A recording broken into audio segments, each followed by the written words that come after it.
Hello बच्चों, मैं स्मिता बिजलवान स्वागत करती हूँ आपका आईसीटी वर्चुअल क्लासरूम में।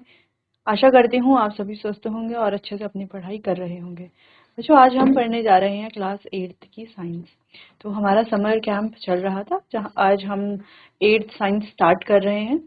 तो आज हम पढ़ने जा रहे हैं बच्चों मेटल्स और नॉन मेटल्स के बारे में। ये हमारे सिलेबस में तो नहीं है, लेकिन हमें पता होना चाहिए। मेटल्स एंड नॉन मेटल्स एक बहुत इंपॉर्टेंट टॉपिक है, ठीक है, अभी के लिए भी है और हायर क्लासेस जो हम क्लास 9th में जाएंगे, क्लास 10th में, 11th में, 12th में, उसके आगे भी जब हम पढ़ाई करते हैं तो मेटल्स और नॉन मेटल एक बहुत इंपॉर्टेंट टॉपिक है।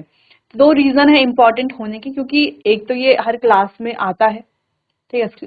अगर हम क्लास 10th की बात करें तो वहाँ पे स्पेशली मेंशन्ड एक चैप्टर है मेटल्स एंड नॉन मेटल, ठीक है। तो वहां से काफी क्वेश्चन पूछे जाते हैं। क्लास 11th 12th में आप जाएंगे तो आप पीरियोडिक टेबल के बारे में पढ़ेंगे, मेटल्स के बारे में, उनकी प्रॉपर्टीज के बारे में। उनकी प्रॉपर्टीज को लेकर के स्पेसिफिक चैप्टर्स होते हैं, S block, P block, D block, F block, इस तरीके से चैप्टर्स होते हैं, ठीक है। तो बहुत डिटेल में आप हायर क्लासेस में पढ़ेंगे, लेकिन यहाँ पर हम एक इंट्रोडक्शन देखेंगे, बेसिक चीजें पढ़ेंगे मेटल्स और नॉन मेटल्स के बारे में, कि मेटल्स होते क्या हैं और नॉन मेटल्स होते क्या हैं। तो पहली चीज तो इम्पोर्टेंट इसीलिए है कि ये हायर क्लासेस में भी आएंगे, हर जगह आपको मेटल नॉन मेटल देखने को मिलेंगे। दूसरी चीज ये है कि ये इम्पोर्टेंट इसीलिए है कि ये हमारी डेली लाइफ से भी रिलेटेड है। डेली लाइफ में भी हम बहुत सारी चीजों का उपयोग करते हैं, उनमें से काफी सारे मेटल्स होते हैं, काफी सारे नॉन मेटल्स होते हैं, ठीक है। तो चलिए बच्चों, स्टार्ट करते हैं चैप्टर को, मेटल्स एंड नॉन मेटल्स, ठीक है। अब आपने कई सारे मेटल के नाम अपनी डेली लाइफ में सुने होंगे, है ना, यूज भी किए होंगे। जैसे अगर हम कहें आयरन, आयरन आपने सुना होगा, आयरन जिसको हम लोहा भी कहते हैं हिंदी में। तो लोहा आपने देखा होगा आपके घरों के आसपास, जो रेलिंग है, जो सीढ़ियां हैं, या आप किसी पार्क में जाते हैं तो वहां पर जो बेंचेस होती हैं वो भी आयरन की बनी हुई होती हैं ज्यादातर, ठीक। दूसरा, अगर हम देखें, आपने अक्सर देखा होगा आपके मदर्स को, सिस्टर्स को, या आपने भी यूज किया होगा गोल्ड की कोई ज्वेलरी। तो गोल्ड भी क्या है, एक मेटल ही है। इसके अलावा सिल्वर भी आपने देखा होगा, है ना। सिल्वर में आपने देखा होगा एक मिठाई आती है काजू कतली के नाम से, बहुत सारी अलग अलग स्वीट्स होती हैं। उन स्वीट्स के ऊपर चांदी का एक वर्ग लगाया जाता है, ठीक है। चांदी का एक वर्ग लगाया जाता है, एक पतली सी शीट लगाई जाती है, वो क्या होता है, सिल्वर होता है, चांदी, वो भी एक मेटल है। अब मिठाइयों के ऊपर उसे लगाया क्यों जाता है और कैसे लगाया जाता है। हम तो जो सिल्वर देखते हैं, जैसे आपने पायल या कोई सिल्वर का चेन या कोई सिल्वर का ब्रेसलेट आपने देखा होगा, तो आपने देखा होगा वो तो काफी हार्ड होता है। लेकिन जब हम इसे मिठाई के ऊपर लगाते हैं तो ये बहुत थिन कैसे हो जाता है, ये सब हम डिस्कस करेंगे मेटल की प्रॉपर्टीज में। इसके अलावा आपने देखा होगा हम घरों में बर्तनों का यूज करते हैं, ज्यादातर जो बर्तन है वो एल्यूमिनियम से बने हुए होते हैं। इसके अलावा आपने देखा होगा कॉपर यानी कि तांबा, ठीक है। तांबे की बोतल आपने देखी होगी, तांबे के बर्तन हम यूज करते हैं अपने घरों में, ठीक है। तो ये कुछ मेटल्स हैं जिनको हम डेली लाइफ में बहुत ज्यादा यूज करते हैं, और इन मेटल के बारे में हर बच्चे ने थोड़ा बहुत तो सुना होगा, है ना। हर किसी को आयरन के बारे में या गोल्ड के बारे में या सिल्वर या तांबा, जिसको हम कॉपर भी कहते हैं, ठीक है। तो थोड़ा बहुत इन चीजों के बारे में पता तो होगा, है ना। जिसको कुछ भी नहीं पता है उसे ये तो पता होगा कि घर में जब हम रोटी बनाते हैं, जो जिस तवे का उपयोग करते हैं या जिस कढ़ाई में हम खाना बनाते हैं, वो लोहे की बनी हुई होती है या एल्यूमिनियम की बनी हुई होती है, ठीक है। या अभी हम स्टील के बर्तनों का यूज करते हैं। अच्छा, स्टील कोई मेटल नहीं है, वो एक अलॉय है, वो एक अलग टॉपिक है जिसको हम डिस्कस करेंगे चैप्टर के साथ साथ। लेकिन फिलहाल बेसिक सा इतना समझ जाना है कि मेटल्स का यूज हम बहुत ज्यादा करते हैं अपने डेली लाइफ में। वहीं अगर हम नॉन मेटल की बात करें तो जैसे कि हमारे पास कार्बन है, ठीक है, सल्फर है। इसके अलावा और भी कई सारे नॉन मेटल्स हैं जिनका हम उपयोग डेली लाइफ में करते हैं, ठीक है। तो अब हमें आइडेंटिफाई कैसे करेंगे कौन मेटल है कौन सा नॉन मेटल है। इनकी कुछ स्पेसिफिक प्रॉपर्टीज होंगी, मेटल्स की भी और नॉन मेटल्स की भी, है ना, जिससे हम आसानी से दोनों को क्या कर पाएंगे, दोनों को आइडेंटिफाई कर पाएंगे, दोनों के बीच में जो डिफरेंस है वो पता लगा पाएंगे कि कौन मेटल है कौन मेटल नहीं है, यानी कि कौन नॉन मेटल है, ठीक है। तो इसीलिए हम चैप्टर को पढ़ेंगे, यहाँ पर हम अलग अलग प्रॉपर्टीज को डिस्कस करेंगे, मेटल्स की, नॉन मेटल्स की, जिससे जिससे कि आप और स्पेसिफिकली मेटल नॉन मेटल को जान पाएंगे, ठीक है।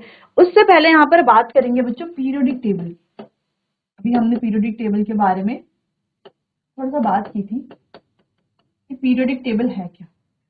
ये पीरियोडिक टेबल एक तरह की टेबल है। अब किस तरह की टेबल ये है, इस तरह की कुछ ये टेबल होती है।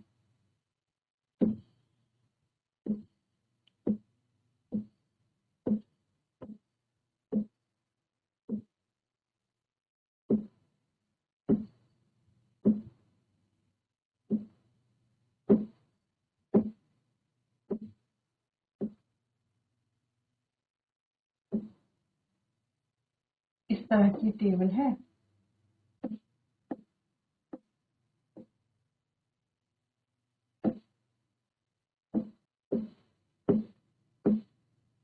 इस तरीके ऐसे हमने रफली यहाँ पे बना लिया, तो ऐसे करके कुछ ये टेबल होती है। अब इस टेबल में अलग अलग एलिमेंट भरे जाते हैं, ठीक है, अलग अलग एलिमेंट भरे जाते हैं। अब एलिमेंट के जैसे हमने कहा iron, aluminium, gold, silver, carbon, metals भी और नॉन मेटल्स भी, ठीक है। इस पीरियोडिक टेबल में क्या होते हैं, दोनों होते हैं, मेटल्स भी होते हैं, जैसे हमने कहा कि आयरन है, कॉपर है, कोबाल्ट है, इसके अलावा सोडियम, पोटेशियम, इसके बारे में आप बाद में देखेंगे, ये भी मेटल्स ही होते हैं। इसके अलावा जैसे हमने बात की आयरन है, गोल्ड है, सिल्वर है, जिंक है, ये सारे मेटल्स होते हैं। इसको हम इस पीरियोडिक टेबल में देखने को हमें मिलते हैं। इसके अलावा मेटल्स के अलावा जो नॉन मेटल होते हैं, जैसे कार्बन है, सल्फर है, नाइट्रोजन है, कुछ गैसियस फॉर्म में भी होते हैं जैसे क्लोरीन है, कुछ लिक्विड फॉर्म में भी होते हैं जैसे ब्रोमीन है, ठीक है, ये सभी नॉन मेटल्स हैं। ये भी हमें यहीं पर इस पीरियोडिक टेबल में देखने को मिलते हैं। तो ये पीरियोडिक टेबल क्या है, बेसिकली इसमें सारे एलिमेंट प्रेजेंट होते हैं, ठीक है। वो एलिमेंट कुछ मेटल्स हैं, कुछ नॉन मेटल्स हैं और कुछ मेटेलॉइड्स भी हैं, ठीक है। कुछ मेटल्स हाईली रिएक्टिव हैं, कुछ ट्रांजिशन मेटल्स होते हैं, ठीक है। बाकी इसको आप डिटेल में हायर क्लासेस में डिस्कस करोगे, लेकिन बस फिलहाल हमें इतना जान लेना था कि पीरियोडिक टेबल क्या होती है, इसमें क्या होते हैं, इसमें एलिमेंट भरे जाते हैं, यानी कि इसमें एलिमेंट होते हैं, ठीक है। वो एलिमेंट इस तरीके से इसमें फिल होते हैं कि वो हमें प्रॉपर्टीज भी शो करते हैं, ठीक है। यानी कि एक जैसी प्रॉपर्टी वाले एलिमेंट को एक साथ रखा जाता है। जैसे हम मेटल्स की बात करते हैं तो अलग अलग तरह के मेटल्स होते हैं। कुछ मेटल्स ऐसे होते हैं जो बहुत ज्यादा रिएक्टिव होते हैं, ना कि बहुत ज्यादा प्रतिक्रिया करते हैं, और कुछ ऐसे होते हैं जो बहुत कम रिएक्टिव होते हैं। तो पीरियोडिक टेबल में उन एलिमेंट को इस तरह से अरेंज किया हुआ होता है कि जो मेटल्स हाईली रिएक्टिव होते हैं उन्हें एक साथ रखा जाता है, जो मेटल कम रिएक्टिव होते हैं उन्हें एक साथ रखा जाता है, जो बीच बीच में होते हैं यानी कि ना ज्यादा रिएक्टिव ना कम रिएक्टिव उन्हें एक जगह पर रखा जाता है। तो बेसिकली यहाँ पर क्लासिफिकेशन को दिखाया जाता है ना। हम क्लास 6th में 7th में एक चैप्टर पढ़ते थे, है ना, क्लासिफिकेशन के बारे में, यानी कि सॉर्टिंग मटेरियल इनटू ग्रुप्स करके एक चैप्टर हमने पढ़ा था। तो वहां पर हम क्या पढ़ते थे कि अलग अलग जो मटेरियल्स हैं उनसे जो ऑब्जेक्ट बनाए जाते हैं तो उन्हें क्या किया जाता है, एक साथ ही एक ग्रुप में रखा जाता है। उसी को क्या कहा जाता है, क्लासिफिकेशन कहा जाता है। यानी कि जो सेम प्रॉपर्टीज, जिनकी सेम प्रॉपर्टीज हैं, जिनकी सिमिलर प्रॉपर्टीज हैं, उन्हें एक ही ग्रुप में रखा जाएगा, ठीक है। बाकी आप हायर क्लासेस में इसको डिटेल में पढ़ेंगे। बस यहाँ पर इतना जानना है कि बच्चों इसमें 7 पीरियड्स होते हैं और 18 ग्रुप्स होते हैं। पीरियड्स यानी कि इस तरीके से, ये क्या है, पीरियड्स है हमारे, first, second, third, fourth, fifth, sixth, seventh, ये 7th पीरियड है। और इस तरीके से ये हमारे ग्रुप्स हैं, 1 2 3 4 5 6, इस तरीके से 18 ग्रुप्स हमारे होते हैं, ठीक है। इतना बस बेसिक चीज आपको ध्यान रखना है। अब सबसे पहले इंपॉर्टेंट तो यही है, आपको पता कैसे चलेगा मेटल कौन है, नॉन मेटल कौन है, और क्या प्रॉपर्टीज ये शो करते हैं। जैसे आपको कहा जाए कि आपको एक वायर बनानी है, अब वायर किस लिए बनानी होगी, किसी चीज को बांधना होगा, है ना, या जो हम इलेक्ट्रिसिटी के लिए यूज करते हैं ना, जो वायर्स होती हैं जो इलेक्ट्रिसिटी कंडक्ट करती हैं, ठीक। तो अगर हमें वायर बनानी है तो हमें एक ऐसी चीज ढूंढनी पड़ेगी जिससे हम वायर बना सकते हैं जो इलेक्ट्रिसिटी को कंडक्ट कर सके। कोई ऐसा मटेरियल जिसको हम थिन यानी कि पतली तार में कन्वर्ट कर सके। जैसे अगर हम कहें कि लकड़ी की तार बनानी, तो लकड़ी की क्या तार बनाना पॉसिबल है, नहीं बन पाएगी ना। लकड़ी को हम पतला पतला इस तरीके से जो है वो इतनी डक्टाइल नहीं है कि उसको हम तार का शेप दे पाए या उससे तार बना सके। तो यही चीजें हम डिस्कस करेंगे आगे। खैर ये तो एक छोटा सा एग्जाम्पल था। तो चलिए फिजिकल प्रॉपर्टीज के बारे में बात करते हैं। तो फिजिकल प्रॉपर्टीज के आधार पर यानी कि भौतिक गुणों के आधार पर elements can be classified as metals and non metals. Element को दो पार्ट में हम क्लासिफाई करते हैं, एक होते हैं हमारे मेटल्स और एक होते हैं हमारे नॉन मेटल्स, यानी कि एक धातु और एक अधातु, ठीक है। तो चलिए क्लासिफिकेशन देखते हैं। सबसे पहले बात करते हैं मेटल्स की।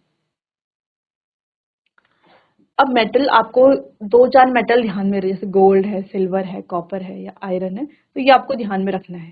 ठीक है, मेटल आर लस्ट्रस, मेटल्स होते हैं लस्ट्रस, तो लस्ट्रस होना मेटल की एक प्रॉपर्टी।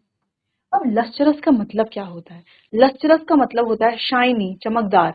जैसे आपने ज्यादातर जो मेटल देखे, जैसे आप गोल्ड को देखो तो गोल्ड काफी शाइनी होता है, काफी चमकदार होता है। वैसे ही अगर हम सिल्वर की बात करें तो सिल्वर भी काफी चमकदार शाइनी होता है। आयरन की बात करें तो नया नया जब आपके रेलिंग लगती है ना घरों में आयरन की, तो वो कितनी शाइनी होती है, काफी चमकदार होती है। तो जो मेटल्स होते हैं बच्चों, वो चमकदार होते हैं, शाइनी होते हैं। अच्छा, इन प्रॉपर्टी को रिलेट करके आप नॉन मेटल की प्रॉपर्टी भी जान सकते हो। जैसे नॉन मेटल कैसे होते हैं? Non lustrous. मेटल लस्ट्रस है तो नॉन मेटल्स कैसे होंगे? Non lustrous. यानी कि नॉन मेटल इतने ज्यादा शाइनी नहीं होते हैं। ठीक है, जबकि मेटल्स शाइनी होते हैं, लस्ट्रस यानी कि चमकदार होते हैं। मैलिएबल, मैलिएबल का मतलब है बच्चों, मेटल्स मैलिएबल होते हैं। मैलिएबल का मतलब है कि मेटल्स को बीट करके थिन शीट्स में कन्वर्ट किया जा सकता है। अब जैसे किया जाता है, आप देखते हैं लोहे की चद्दरें आती हैं, तो वो चद्दरें का मतलब क्या है? उसका मतलब यही तो है कि आयरन मेटल को हैमरिंग करके, हथौड़े से बीट करके उसे जो है थिन शीट्स में कन्वर्ट किया जाता है। इसके अलावा जैसे हमने स्वीट्स की बात की थी, जो हमारी मिठाइयाँ होती हैं, तो हम देखते हैं उसमें सिल्वर फॉयल लगा हुआ, फॉयल तो नहीं कहेंगे, हाँ फॉयल कह सकते हैं, सिल्वर की एक पतली सी परत उसके ऊपर लगी हो, जिसको हम हिंदी में चांदी का वर्ग भी कहते हैं। तो रियल में क्या है? रियल में वो सिल्वर मेटल है। उस सिल्वर मेटल को इस तरीके से हैमरिंग की गई है, यानी कि इस तरीके से उसे बीट किया गया है, इस तरीके से उसे पीटा गया है कि वो थिन शीट में कन्वर्ट हो जाता है। फिर इतनी थिन शीट में कन्वर्ट होता है कि अगर हम ऐसे हाथ से लेंगे तो वो टूट भी जाएगा, है ना। इतनी पतली शीट में कन्वर्ट हो जाते हैं, इसीलिए हम कह रहे हैं मेटल्स क्या होते हैं? मैलिएबल होते हैं। क्या नॉन मेटल के पास भी ये प्रॉपर्टी होती है मैलिएबल होने की? तो क्या लकड़ी को बीट करके लकड़ी की भी आप इस तरीके से एक थिन शीट बना सकते हैं क्या? नहीं बना सकते। तो नॉन मेटल्स नॉन मैलिएबल होते हैं, यानी कि सिंपल सा कहें तो नॉन मेटल मैलिएबल नहीं होते। लेकिन हाँ, मेटल्स लस्ट्रस होते हैं, चमकदार होते हैं। मैलिएबल यानी कि थिन शीट में कन्वर्ट किए जा सकते हैं। डक्टाइल, डक्टाइल का मतलब है बच्चों, डक्टाइल ये प्रॉपर्टी है जिसमें मेटल को थिन वायर में कन्वर्ट किया जाता है। तो मेटल डक्टाइल होते हैं, यानी कि उनको पतली तारों में, जैसे हमने कॉपर की तार बनाते हैं। जैसे अगर हम गोल्ड की बात करें तो गोल्ड मेटल बच्चों हाईली मैलिएबल और हाईली डक्टाइल भी होता है। गोल्ड को बीट करके हम थिन शीट्स भी बना सकते हैं, और 2 ग्राम गोल्ड से, अब आप जान सकते हो 2 ग्राम गोल्ड कितना होता है, 2 ग्राम गोल्ड से लगभग 2 किलोमीटर लंबी वायर हम बना सकते हैं। गोल्ड मेटल इतना ज्यादा डक्टाइल होता है। ठीक है, तो गोल्ड मेटल ही नहीं, बाकी सारे मेटल लगभग क्या होते हैं? डक्टाइल होते हैं। And are good conductors of heat and electricity, और ये हीट और इलेक्ट्रिसिटी को कंडक्ट भी करते हैं। ठीक है, ये आप कैसे जानते हैं? चलो इसका एक एक्सपेरिमेंट देखते हैं, हीट और इलेक्ट्रिसिटी कंडक्शन का। आपको क्या करना है? आपको 2 ग्लास लेने हैं। आपने यहाँ पर 2 ग्लास लिए हैं, ठीक है, 2 टम्बलर, कांच के ले लो या कैसे भी ले लो।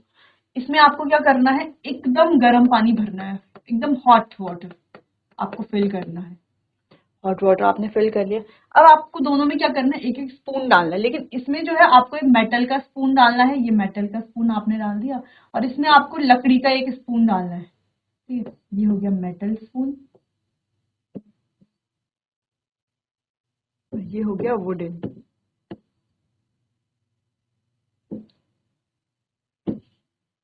ठीक है, वुडन स्पून, एक मेटल का स्पून डाल दिया, एक आपने वुडन स्पून डाल दिया। अब आपने क्या किया है? गरम गरम पानी में दोनों स्पून को डाल दिया। अब आपको क्या करना है? इसको 2 या 3 मिनट के लिए छोड़ देना, 4-5 मिनट के लिए आप इसको छोड़ देंगे। ठीक है, अब उसके बाद आपको क्या करना है? इन चम्मच को ऊपर से पकड़ना है, इनकी टिप से, ये जो टिप है ना, ऊपर से आपको ये चम्मच पकड़ने है। तो आप क्या देखोगे? जब आप पहले लकड़ी वाला चम्मच पकड़ोगे तो आप क्या देखोगे कि लकड़ी वाला चम्मच जैसा पहले था वैसा का वैसा ही है। ठीक है, उसमें कोई चेंज नहीं आया। ठीक है, लेकिन जब आप ये मेटल वाला चम्मच पकड़ोगे तो आप देखोगे ये मेटल वाला चम्मच काफी गर्म होगा। ठीक है, काफी गर्म रहता है। अब ये गर्म किस वजह से रहता है? क्योंकि मेटल की प्रॉपर्टी होती है वो हीट कंडक्ट करते हैं। तो ये जो है ये जो मेटल का स्पून है इसीलिए पूरा क्या हो जाता है, गर्म हो जाता है, जबकि लकड़ी का स्पून ये कोई हीट कंडक्ट नहीं करता। तो जितना पार्ट डुबोया गया है पानी में उतना ही पार्ट गर्म होगा, उसके ऊपर का पार्ट गर्म नहीं होगा, क्योंकि ये कोई कंडक्शन नहीं कर रहा हीट का, जबकि ये स्पून पूरा गर्म हो जाता है क्योंकि यहाँ पर हीट कंडक्ट होती है। ठीक है, सेम ऐसे ही ये इलेक्ट्रिसिटी भी कंडक्ट करते हैं। तो मेटल क्या होते हैं, good conductors of heat and electricity होते हैं, यानी कि इलेक्ट्रिसिटी और हीट दोनों को ही ये कंडक्ट करते हैं, जैसे कि हमने यहाँ पर स्पून वाले एग्जांपल से देख लिया। नेक्स्ट मेटल की अगर हम बात करें तो हमने कहा ये लस्टरस है, मैलिएबल है, डक्टाइल है, good conductor of heat and electricity है, they are solid at room temperature. तो कमरे के तापमान पर यानी कि रूम टेम्परेचर पर ये होते हैं सॉलिड यानी कि ठोस अवस्था में, एक्सेप्ट मर्क्यूरी, मर्क्यूरी के अलावा which is in liquid, which is a liquid. तो मर्क्यूरी को छोड़ करके बाकी सारे मेटल रूम टेम्परेचर पर सॉलिड स्टेट में पाए जाते हैं। मर्क्यूरी जिसको हम थर्मोमीटर में भी यूज करते हैं, तो आपने देखा होगा मर्क्यूरी जनरली रूम टेम्परेचर पर, जनरली क्या रूम टेम्परेचर पर लिक्विड स्टेट में ही पाया जाता है, इसीलिए इसको थर्मोमीटर में टेम्परेचर मेजर करने के लिए यूज किया जाता है। ठीक है, चलिए क्लियर है। तो यहाँ पर कुछ एग्जांपल्स हैं, जैसे these iron nails are made up of iron metal. तो ये आयरन नेल्स आपने अपने घरों में भी देखी होंगी, कहीं ना कहीं तो जरूर देखी होंगी, ये भी मेटल की बनी हुई होती है। These pipe are made up of copper metal. तो इस तरीके जो पाइप हैं ये कॉपर मेटल से बने हुए हैं। This cup is made of silver metal. ये जो कप है ये सिल्वर मेटल से बना हुआ है। दीज बैंगल्स आर, ये जो बैंगल्स हैं, चूड़ियां हैं, ये बनी हुई हैं गोल्ड मेटल से। ठीक है, तो iron, copper, silver and gold are some of the metals. तो कुछ मेटल्स की बात हुई, तो iron, copper, gold, silver lustrous है यानी कि चमकदार है, मैलिएबल है, ठीक है, डक्टाइल है, good conductor of heat and electricity है। नोट कीजिए इतना। तो चलिए बच्चों, आज हमने मेटल्स के बारे में उसकी कुछ फिजिकल प्रॉपर्टीज को डिस्कस किया, आपको ये याद कर लेने हैं। बाकी इससे आगे चैप्टर को कंटिन्यू करेंगे हम अपने आने वाले अगले सेशन में। तब तक के लिए आपका बहुत बहुत धन्यवाद।